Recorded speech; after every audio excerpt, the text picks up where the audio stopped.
दोनों तोहरे नु बाटे। गोड़ दिन पंडित जी। खुश रह बबुआ, खुश रह। कौन पंडित जी का हो? मकर संक्रांति 14 के हो कि 15 के? बबुआ मकर संक्रांति 15 के हो। अच्छा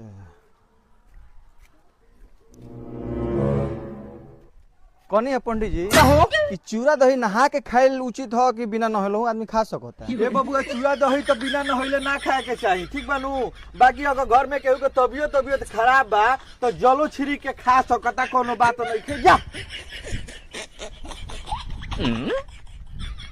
तो कौन पंडित जी अब का भइल? कि रतिया में खिचड़ी अपने घरे खाइल जाई कि पटीदारो घरे खा लिए? बड़ा बढ़िया बनावेले अरे जहां बुझाई ता खइए, जो जैसे हमरा भी मुतरास लागल बा मुता दे जो।